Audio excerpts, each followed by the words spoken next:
They disowned me, said I'd never amount to anything, that my dreams were foolish. Now, after everything I've achieved, guess who came knocking? The very same people who slammed the door in my face. This is the story of how I faced the ultimate dilemma. Forgive or let them fall. Phone buzzing at 11:47 p.m. Unknown number.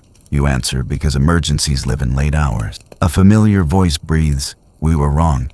We need help. Can you save the house? Smash cut to a different night. A text that ended a lineage. You're no longer part of this family. A letter folded like a verdict. Boxes packed in silence. A new key on a bare ring. Therapy intake forms. A budget spreadsheet. A life rebuilt out of small, honest choices. Back to the present. The plea pours out fast. Foreclosure notice. A deadline at dawn. You're the only one who can fix this. We'll pay you back. We told everyone you'd help. Blood versus boundary. Guilt versus growth.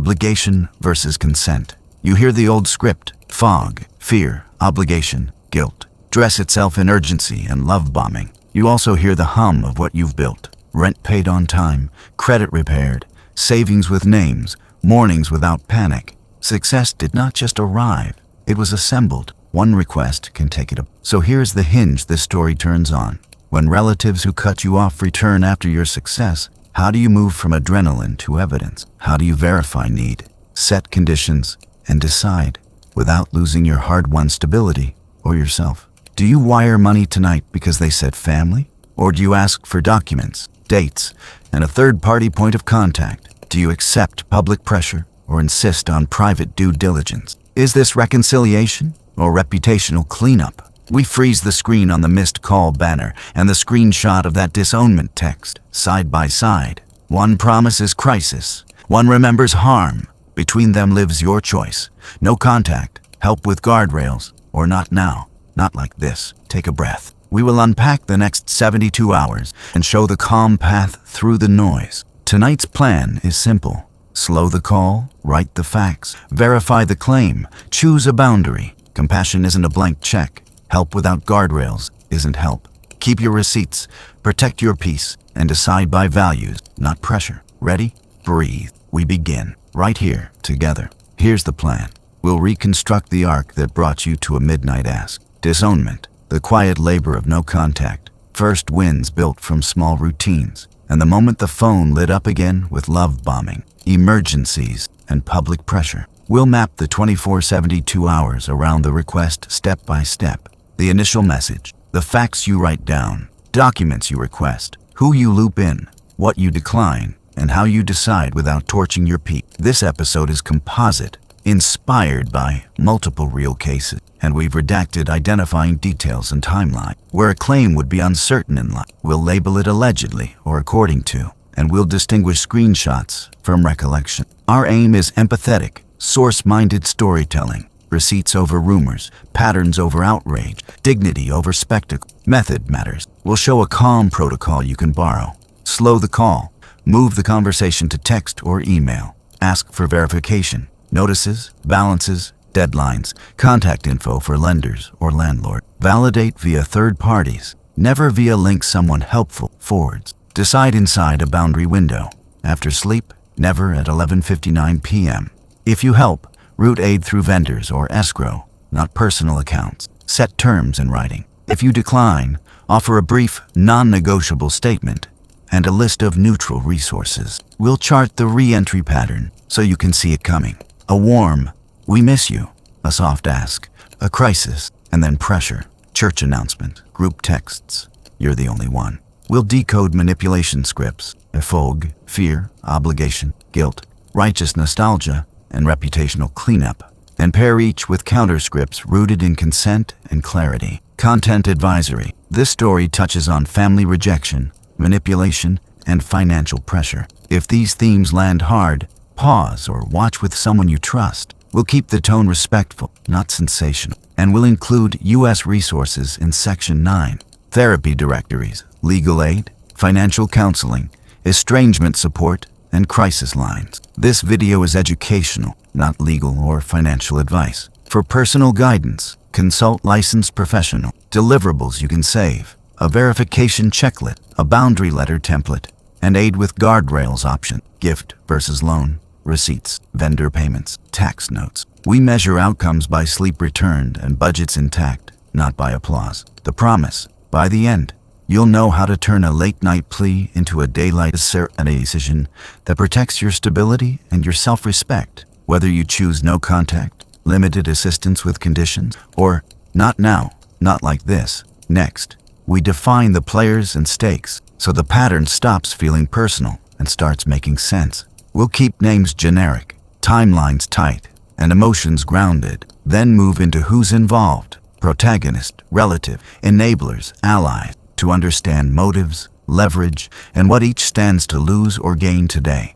You built your life the unglamorous way. Early buses, side gigs, and a spreadsheet that knew your name before the people at the bank did. Self-made, pragmatic. You stacked small wins until they resembled success. Maybe it was a promotion in tech support turned team lead, or a food truck that became a brick and mortar, or freelance contracts bundled into a real company. However the ladder looked, each rung was purchased quiet. Autonomy and peace became the metrics that mattered more than revenue. Nights without panic, mornings with coffee, a plan. Your family system ran on a different calculus. According to you, love arrived as a coupon with fine print. Belong if you agree. Perform if you want praise. Accept corrections in public and call it care. A parent who could be warm also weaponized disappointment. Another avoided conflict until the explosion, then demanded forgiveness without repair.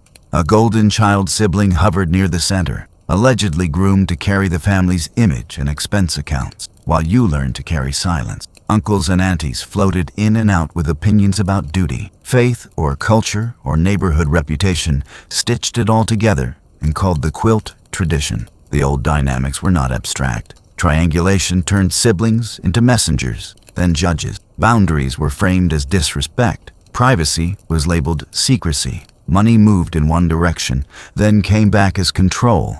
A car gift with strings, a loan that erased your voice at holidays, a promise that changed when someone else needed more.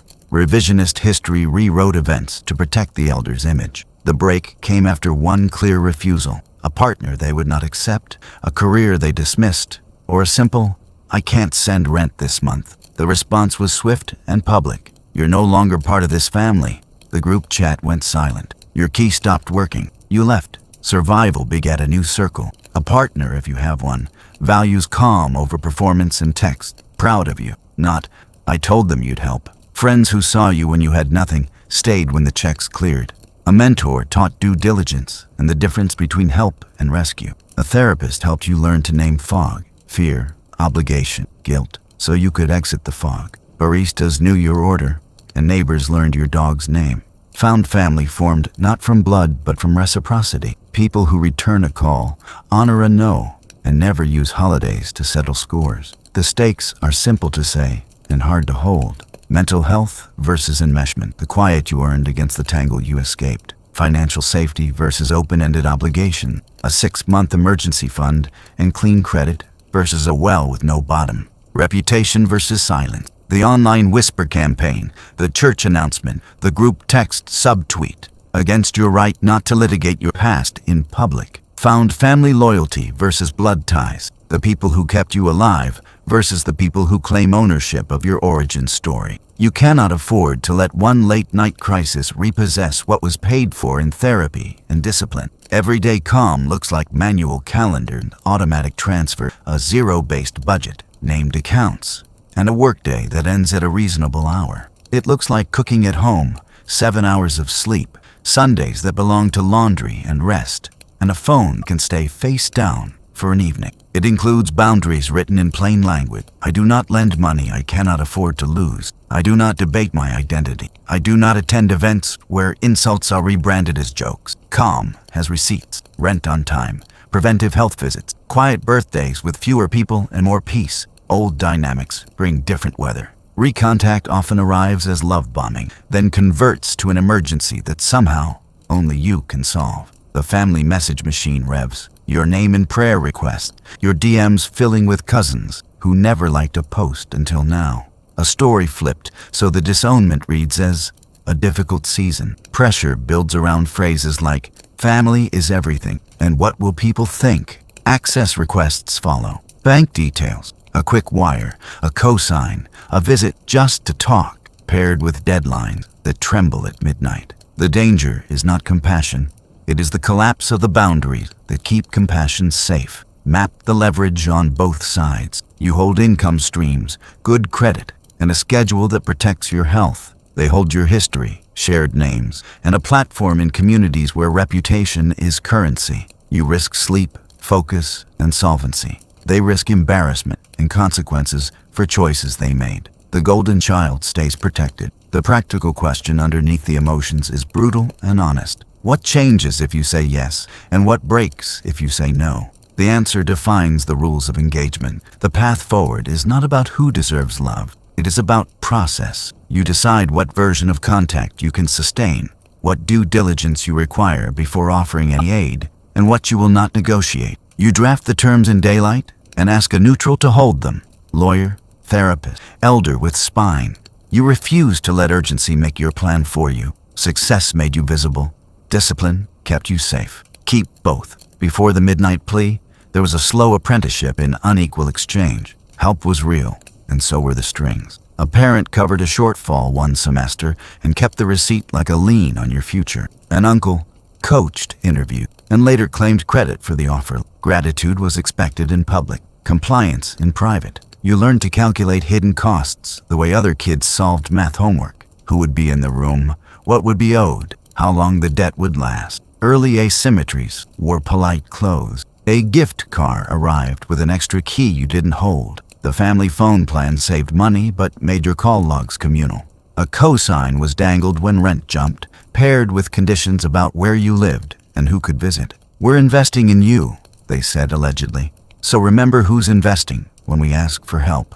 Ask meant obey, and obedience moved the goalposts before you reached them. The goalposts moved with your progress. Once you graduate, you can make your own choices. Graduation came, and choices were still committee decisions. Once you get a real job, the first check hit, and suddenly a new tradition appeared. A family fund you were expected to seed. Goals morphed into ladders placed against walls you never chose. Each rung demanded proof of loyalty. Each success purchased a renamed obligation. If you asked for clarity, you got a proverb and a sigh. Privacy never stood alone. A parent accidentally opened mail and forwarded a bank notice to a group thread. A sibling scrolled your texts to make sure you weren't being led astray. A relative shared a photo of your apartment without asking, captioned with your neighborhood for prayer support. Boundaries were framed as secrecy. Questions were recast as disrespect. According to messages saved at the time, the family called it protection. It felt like surveillance, graded as love. Tradition was the strongest tool. In this family, we take care of our own, came paired with, and you marry within the circle, and you don't embarrass us, and you tithe loyalty before dollars. Reputation management worked like weather, ever present, shaping plans without being named. Faith was sometimes introduced as the referee, with verses quoted at volume when budgets were asked for and whispered when apologies were due. The banner read, duty. The ledger read, control. Money amplified power. The car gift became leverage when you questioned a holiday plan. Return it or get in line. A threatened cosign turned into a public performance of generosity. We sacrifice for our children, followed by private edits to your life. When you proposed paying market interest on a small loan, the rate was gratitude forever. When you offered to decline, the response was disbelief. Family doesn't keep score, they said, while keeping score. The trigger did not arrive alone. Several lines converged. You chose a career they dismissed as unstable over the respectable path they had pre-selected. You brought a partner home they would not accept, citing faith or culture or both. You declined to divert your 6-month emergency fund to cover a cousin's 4th crisis in a year. You refused to co-sign for a sibling with fresh collections. You said no, politely, consistently, in writing, and discovered no was the one language they would not translate. The break arrived with ceremony. At a relative celebration, a toast turned into a trial. We raised you better, someone said into a microphone, eyes on you while the room pretended to smile. The next day, a living room conversation became an ultimatum. Choose us or them. Choose our plan or leave. You asked for time and received spectacle. According to screenshots you saved, The final message arrived before dawn. You're no longer part of this family. The block icon followed. Silence replaced noise. Reset began in debris. You stayed on a friend's couch, then in a room with a lock that clicked like a vow. Therapy intake forms asked for emergency contacts. You wrote the names of people who had shown up with casseroles and silence when gossip would have been easier. A budget spreadsheet replaced the family fund. You labeled accounts, rent, food, savings, and peace. You learned to cook 3 cheap dinners and loved them like armor. Work became a raft. Sleep stopped arguing. No contact was not a poem.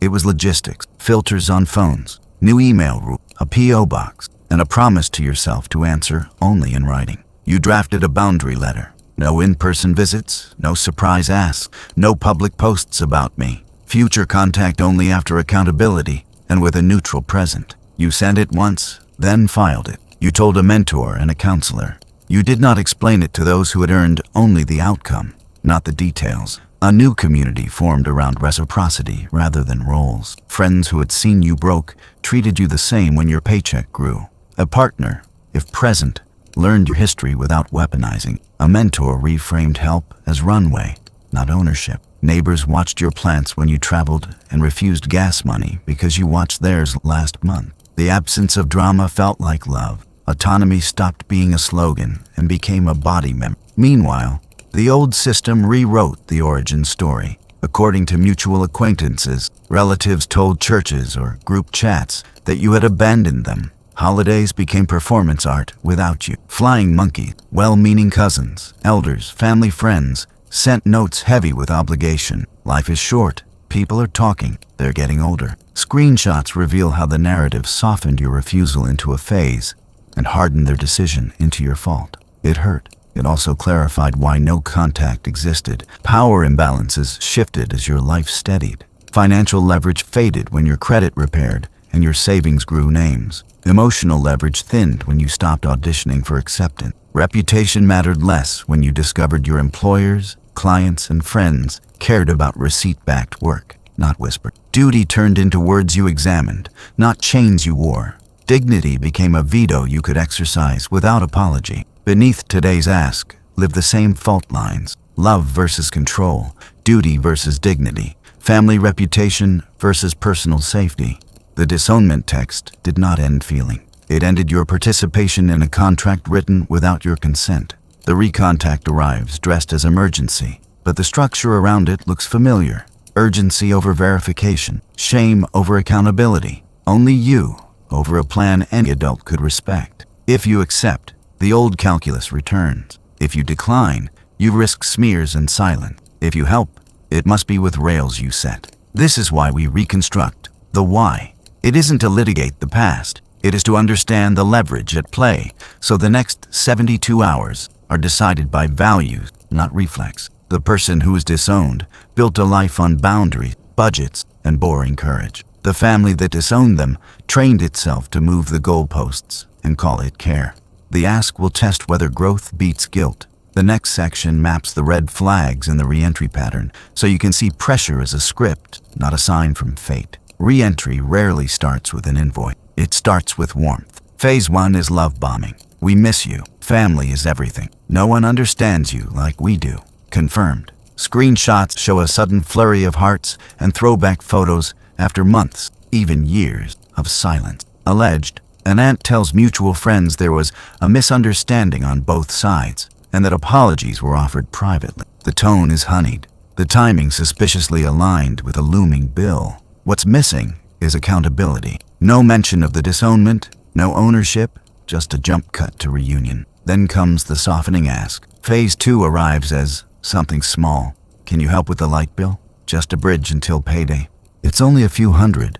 We'll send it back Friday. Confirmed. A text with a Cash App handle and a vague total, no statement attached. Confirmed. A voicemail saying, "Don't make this a big deal, just family helping family." Alleged. Dad's too proud to ask himself. Delivered by a cousin who never engaged before. This is a test. Will you move without documents when the amount feels harmless? If soft fails or succeeds, urgency escalates. Phase 3 upgrades the story to crisis. Foreclosure.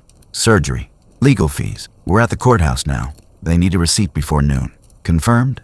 A photo of a foreclosure notice with a case number. The top is cropped. The date is fuzzy. Confirmed. A link to a GoFundMe titled "Help Us Save Our Home," created by a sibling. Urgent at the top. Your name not listed, but implied in comments. Alleged. Doctor won't treat without cash, even though the hospital name does not require that. Everything now has a clock. The pressure campaigns begin. Phase 4 deploys shame and community. What would mom think? God is watching. We already told the church you'd help. Confirmed. A group chat ping tagging you beneath a prayer request that lists the exact amount due. Confirmed. A subtle Facebook post about a child who turned their back on family, posted the same day you asked for documents. Alleged. A phone tree where elders call in sequence, each saying, "We're disappointed." The tactic is simple. Raise stakes publicly so refusal looks cruel. Underneath the faces run scripts. One is FOG, fear, obligation, guilt. We're scared we'll lose the house. You owe us for everything we did. You'll feel guilty if something happened. Another is reputational cleanup. We told people you'd help. They'll think better of the family if you do this. Confirmed. A voicemail literally saying, "Please don't embarrass us." Reconciliation speaks the language of repair. Reputational cleanup speaks the language of optics. Listen for which one you're hearing. Every claim arrives with proof. Red flags live in the proof. A screenshot of a bill that hides account holder name. A GoFundMe with no beneficiary verification or picture of the alleged patient. A letter that looks official but uses a P.O. box that doesn't match the lender's site. Confirmed. A cropped image where the due date is yesterday and the total due changes between messages. Alleged. A sheriff's sale notice sent as a photo of a photocopy. Real emergencies withstand verification. Fabricated ones wilt when you ask for original. Verification is not cruelty, it's competence. Call the number on the lender's website, not a link they text. Ask for the case number and clerk's line to confirm dates. If it's medical, ask for a patient account number and a billing office contact. Then pay the provider directly if you choose to help. If it's legal fee, ask for the attorney's trust account details and a copy of the retainer agreement. Confirmed. When help is legitimate, relatives accept vendor payment. Entitlement insists on cash apps and immediate transfer. Notice access requests disguised as efficiency. It'll be faster if you log in as me. Just add your card to the account. Send your social for the hardship form. Confirmed. Texts asking for your banking info so the bank takes you seriously. Alleged. A cousin proposing you co-sign temporarily to stop the auction. Reconciliation respects your guardrails. Entitlement demands speed and access while minimizing risk to themselves. If the ask grows teeth when you say vendor only, you've learned what you need to know. Language shifts when compassion meets coercion. Compassion says, "We understand if you can't. Thank you for considering. Here's everything we have." Coercion says, "Only you can fix this. Don't be petty. You'll regret this. We never should have helped you." Confirmed. A pivot from "we love you" to "you're selfish" within 20 minutes of you requesting documents. Alleged. A cousin texting, "God won't bless stinginess," after you offered non-financial help. The switch is data. Log it. Don't argue it. Watch the timeline. A recontact on payday Fridays. An emergency that grows between midnight and dawn. A final notice that somehow resets each time you set a boundary. Confirmed. 3 different deadlines for the same bill across 2 weeks. Confirmed.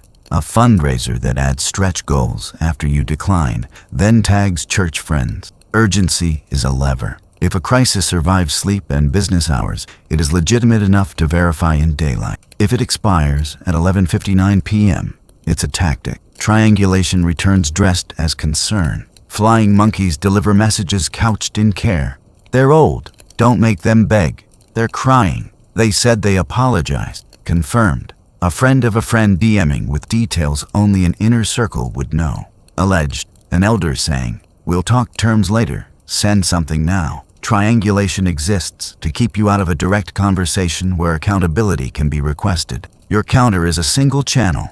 Email me document. I'll respond there. Reconciliation and accountability have tells. People seeking repair name what they did, ask what you need, accept no for now, and never condition apology on payment. People seeking reputational cleanup avoid specific, pressure you to move publicly, and treat your boundaries as obstacles rather than terms. Confirmed. We were wrong to say those things. We'll meet with the mediator whenever you're ready. Confirmed. We're hosting a family dinner in your honor. Bring your checkbook. One of these is about relationship. The other is about image. If you choose to help, entitlement exposes itself at the guardrail. You offer a one-time payment directly to the mortgage servicer with a signed letter stating it does not create ongoing obligation. You request receipts and a pause on further contact for 90 days. Confirmed. Gratitude and silence follow when the need was genuine. Confirmed. When entitlement rules, the response is, it's not enough.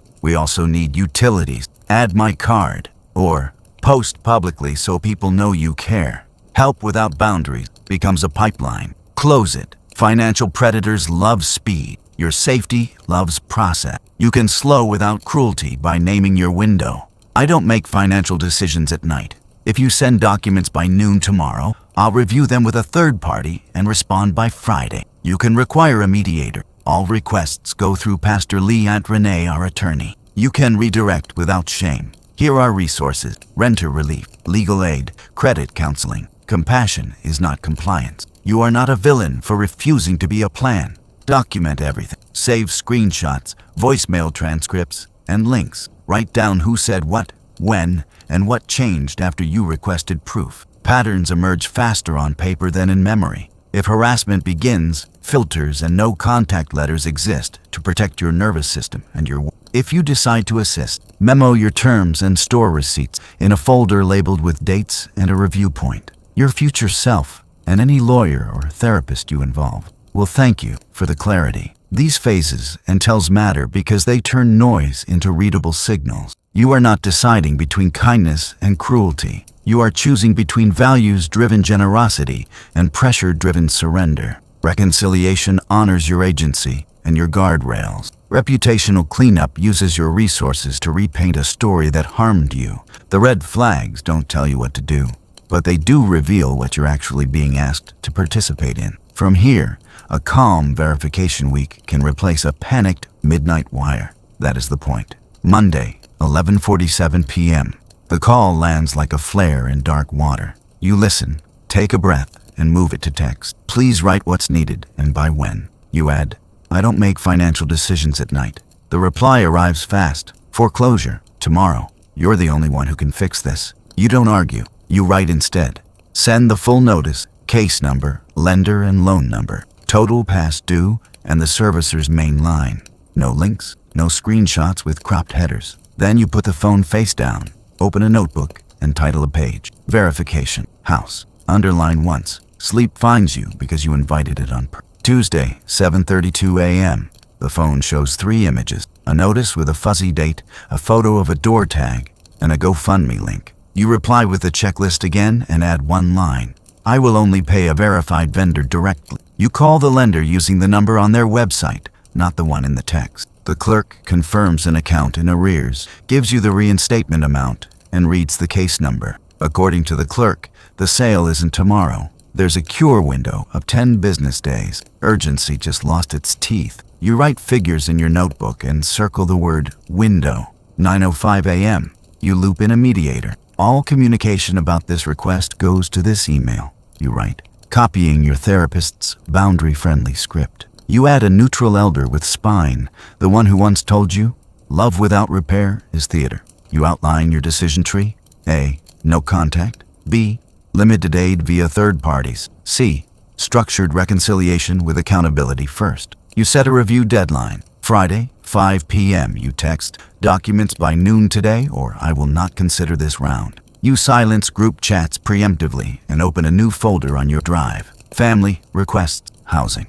10:12 a.m. Flying monkeys start their arc. A cousin says, don't be petty. An aunt writes, people are watching. You reply to no one. You forward everything to the folder and add a memo. Pressure noted. You send your verification notes to the mediator channel and ask a simple question. Who benefit? If you pay, does the lender confirm reinstatement? Is a live-in able-bodied adult paying nothing? Are you being asked to underwrite a pattern? Your mentor texts back 3 words, vendor or nothing. 1:27 p.m. Real documents arrive at last. A full statement with names, account number, reinstatement amount, and the correct address. You call the lender again, read digits back, and ask for a reinstatement quote in writing and a payoff good through date. The clerk emails a PDF. You ask how to pay directly. Cashier's check, wire to the servicer's trust account, or in branch. You note any fees and posting timeline. You now have enough clarity to choose. You send a calm reply.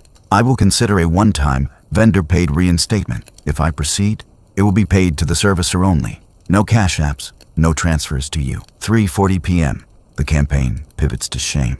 We already told the church you'd help. At least announce it publicly so people stop talking. You see the pattern.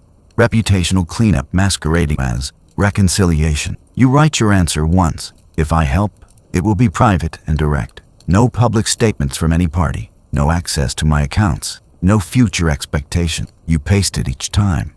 One relative escalates. After all we did for you. The fog rises. Fear, obligation, guilt. But you've labeled the weather. Naming it makes it pass. Wednesday, 9:18 a.m. You meet with a legal aid clinic on your lunch break and confirm your plan. The attorney nods. Vendor-only payments, written terms, no cosign, no login sharing, no beneficiary additions, and a brief boundary letter. You draft it with their template.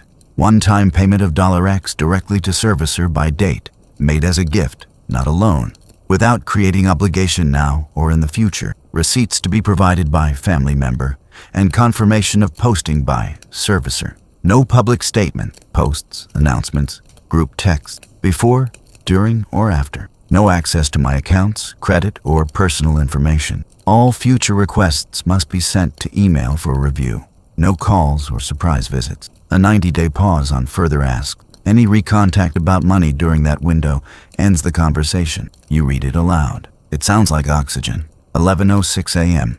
You send the draft to your mediator channel and the family email. Within minutes, the replies split themselves. One says, "Thank you, we accept." Another says, "Add utilities and legal fees, throw in a cushion." You don't renegotiate your generosity. The terms are not up for debate. You type, "If these don't work for you, my answer is no."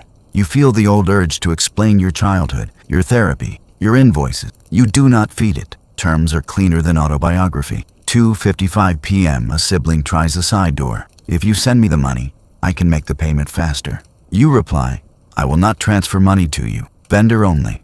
They press. You don't trust your own family. You answer the question you actually received. "I trust processes that protect all parties. This is my condition." They go quiet. You add a line to your notebook. Entitlement appears when the guardrail holds. 5:22 p.m.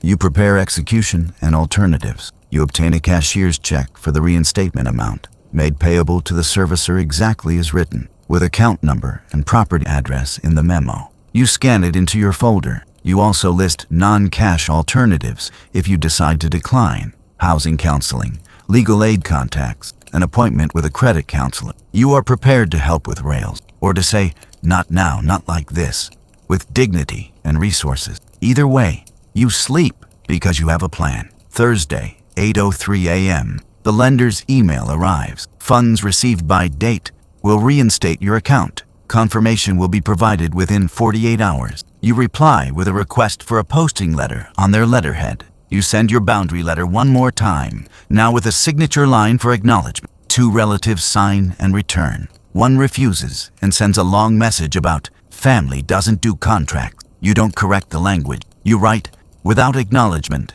I do not proceed." Your mentor's voice sits on your shoulder. Don't reward tantrum. 11:41 a.m. The turning point announces itself in your body before your inbox. A sudden pressure in your chest when another cousin says, "God will judge stinginess," followed by an odd quiet when you read the attorney's bullet point. The pattern is visible now. Love bombing, soft ask, crisis, pressure. You name your values: stability, privacy, consent, and choose the path that protects them.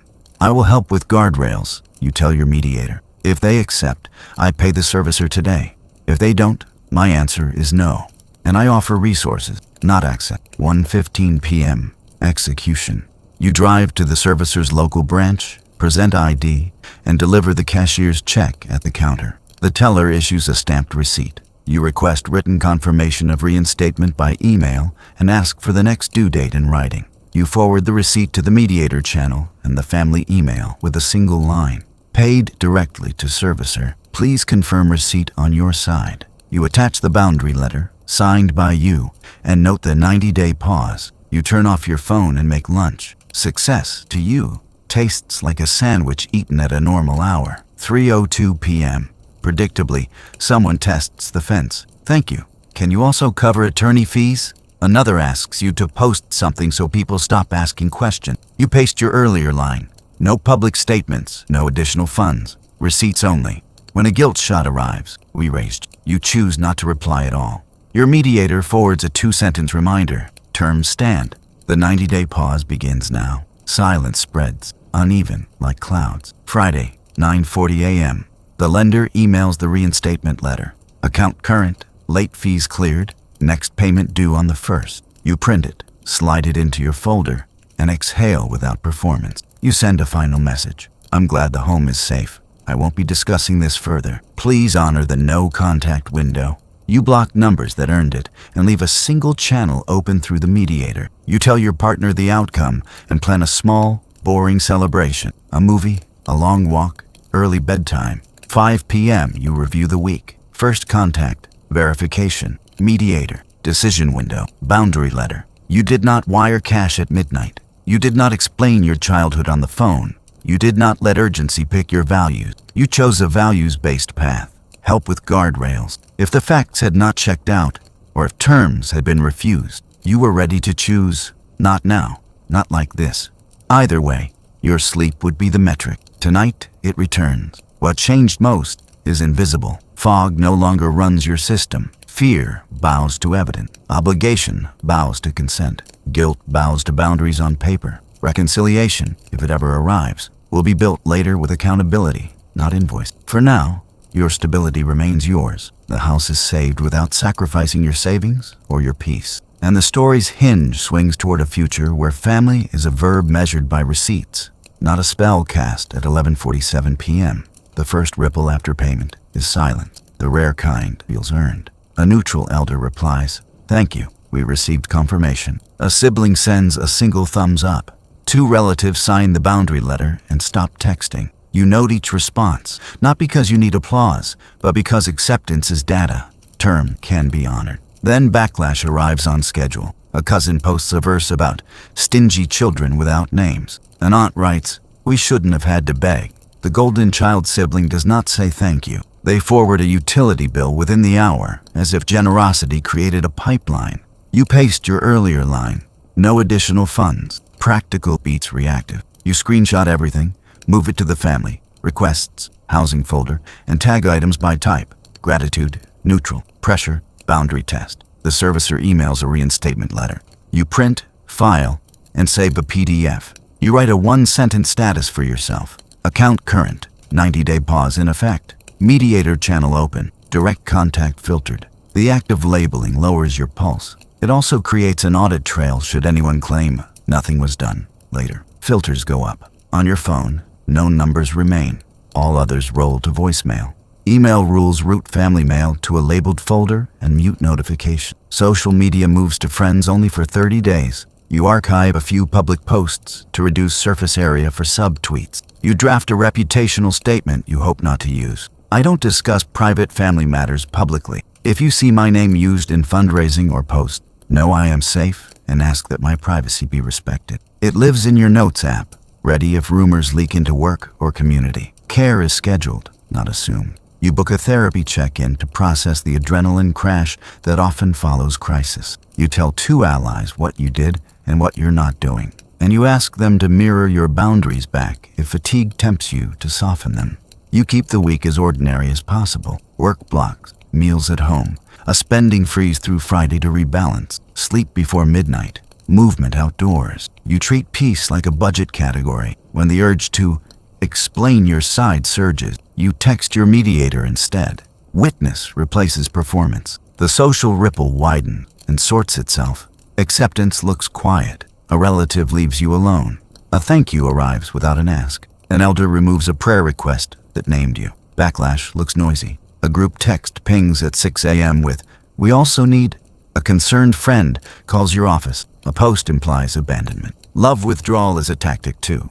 We're disappointed in who you've become, followed by silence meant to discipline. You remain unmoved by oscillation because your metric is not approval, It is sleep and solvency. Stability returns when pressure meets process. You wake after 8 hours without checking your phone first. Work flows. Meals taste like meals, not fuel. The 90-day pause buys a season of practice living your values under mild fire. You notice wins. You didn't over-explain. You didn't open your accounts. You didn't let urgency make your plan. When anxiety flares, you read the boundary letter out loud and revisit why each line exists. It is both treaty and tether. Sometimes disruption spikes. If harassment escalates, drive-bys, workplace calls, public smears, you pivot to legal steps. A lawyer sends a no-contact letter to specific parties. You document incidents with dates, screenshots, and witnesses. You ask a pastor/moderator to remove posts that violate privacy. If threats appear, you file a police report and consider a protective order. You inform HR, not to dramatize, but to preempt disruption. You tighten the circle again. The point is not punishment. It is nervous system safety and the continuance of work that feeds your life. Outcomes reflect the path you chose. With limited assistance via third parties, the home is current, the pause stands, and entitlement exposes itself at the boundary. Some relatives respect the rails, show up sober in emails, and begin to communicate like adults who want relationship, not just resources. Others test fences, then drift when they fail to breach them. Your job is not to convert anyone. It is to keep the rails in place. If instead you selected, not now, not like this, the pattern often looks similar on a shorter arc. A spike of anger, a smear or two, then a quiet taper when speed and access fail. In that branch, you send your resource list once, housing counseling, legal aid, credit counseling, then disengage. Either branch protects your stability. One spends dollars, the other spends only resolve. Trust, if it is ever rebuilt, starts far from money. It begins when someone names the original harm without condition. We disowned you. That was wrong. It continues with changed behavior over time. No public post, requests routed through the agreed channel. No surprise ask, no triangulation. It might include repair, a written apology, a willingness to attend family therapy, a pledge to keep finances separate, or a plan that prevents the same emergency next year. You hold the timeline. You require receipts for repair, the same way they once demanded receipts for your worth. Forgive and forget is not reconciliation. Repair with receipts is. The 90-day review arrives like a report card you wrote for yourself. You open your folder and ask 4 questions. Did sleep return? Did work continue? Were boundaries honored more often than tested? Did I act by values rather than FOG? The answers guide your next step. If respect held, you may consider a simple, non-financial contact, a coffee with a mediator present, an agenda limited to accountability, not nostalgia. If pressure continued, you renew the pause or formalize no contact again, reminding yourself that you are not closing a door. You are holding it at the hinge until behavior changes. You do not owe a public narrative. You owe yourself a life that functions. Your reputation, in the spaces that matter, rests on the quiet math of your days. Rent on time, projects delivered, kindness to those who never asked you for proof. The people who love you will see a person who kept their word to themselves. The people who want access will see a person whose fences have gates that open only by consent. Both readings are accurate. Only one deserves your calendar. This is aftermath as practice, not punishment. Filters on, documents filed, statement drafted, care scheduled, rails maintained. The crisis that tried to repossess your progress becomes a case study in choosing stability over spectacle. Some ties thin, some grow stronger. None are allowed to rewrite the budget of your peace. The goal is not to harden your heart. It's to soften the chaos. Fear pushes midnight rescue. Values build daytime plans. Use these pieces to slow the moment, reduce pressure, and protect the 2 things success bought you: solvency and sleep. Your mantra stays the same. Document, verify, decide. If respect shows up, you can help with guardrail. If it doesn't, you can decline with dignity and a list of resources. Red flags mean pause, write, and ask for detail. Watch for sudden warmth paired with secrecy and urgency. Only you can save us scripts, shifting deadlines, triangulation through cousins, pastors, or family friends. Access requests dressed as efficiency. Log in as me, add your card, send your SSN, cropped screenshots and fuzzy dates. Refusal to let you pay vendors directly. Anger when you say documents first. GoFundMe links without verified beneficiaries. Public pressure. Prayer requests. Subtweets. Group tags. Love that flips to contempt when you set conditions. One flag invites question. A cluster demands a plan. Verification is competence, not cruelty. Move the conversation to writing. Ask for originals, full statements, case numbers, lender or hospital billing contacts, reinstatement or payoff quotes good through a date. Call institutions using numbers from their websites, not links they send. Confirm timelines and who benefits. Pay vendors only. Never wire to relatives. Sleep on it. You don't decide at night. Loop in a neutral, lawyer, therapist, or elder with a spine, and set a decision window. Log everything. Dates, amounts, names, outcomes. If facts blur, reduce contact until clarity returns. Scripts help your nervous system speak. Try. I don't make financial decisions at night. Send the full notice with account holder names, total past due, due date, and the servicer's main line. I can consider a one-time amount paid directly to the vendor. No direct transfer, no access to my accounts or credit. No public discussion before, during, or after. All requests go to this email. I won't respond elsewhere. We'll review in 90 days. No new asks until then. If these terms don't work for you, my answer is no. Guardrails keep generosity from becoming a pipeline.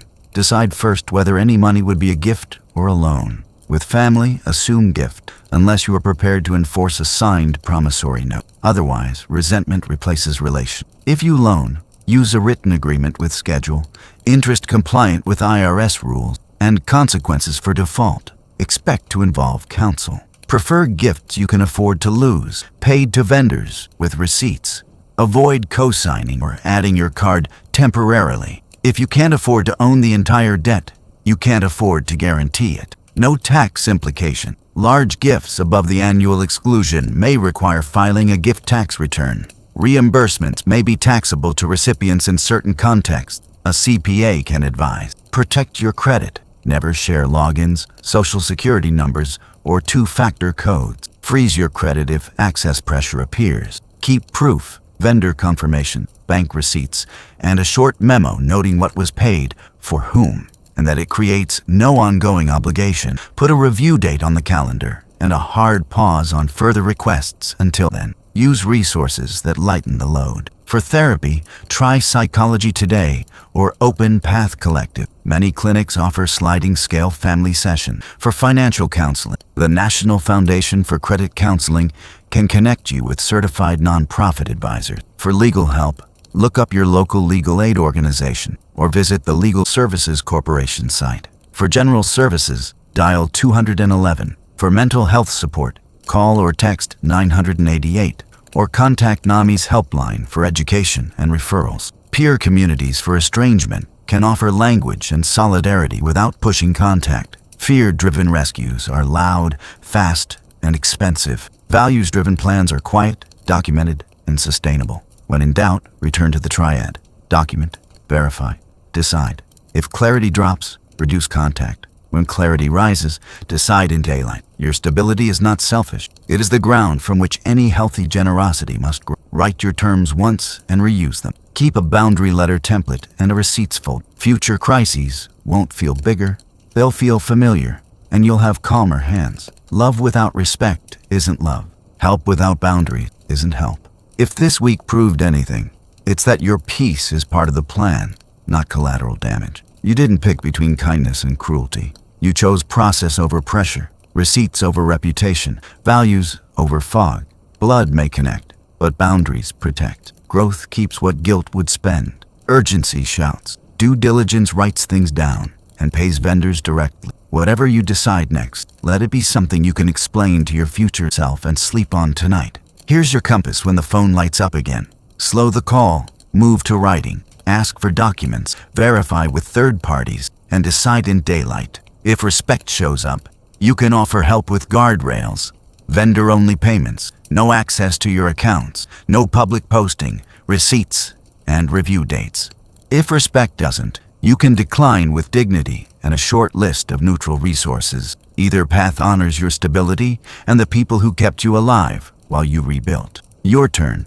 Add one clear line to our community toolbox. If relatives who cut you off reappeared after your success, What's one boundary you'd set before any conversation? Keep it general. Protect your privacy and anyone else's. If this helped, subscribe and stay with us. Next episode, we'll share ready-to-use templates and checklists, boundary letters you can personalize, a verification checklist you can run in 5 minutes, and aid with guardrails option, gift versus loan, receipts, and vendor-paid flows, with notes on taxes and legal basics. Turn on notifications so those tools land when you need them, not when pressure is loudest. Share this with someone who needs steps, not drama. Remember the contrast we live by: blood versus boundary, guilt versus growth, urgency versus due diligence. Choose calm, consent, and clarity over pressure. Choose private vendor payments over public performance. Choose a sentence you can stand on in 90 days over a midnight promise you'll resent. Whatever you choose today, keep your receipts and your peace. That's what success is for. If you're in the middle of a storm right now, take the smallest step. Write the facts you know, sleep, and ask for documents in the morning. Text one ally that you're choosing a decision window, not a deadline. You're not heartless for protecting your life. You're responsible. We'll be here with you, choosing boring courage over chaos. One boundary at a time. Always choose yourself.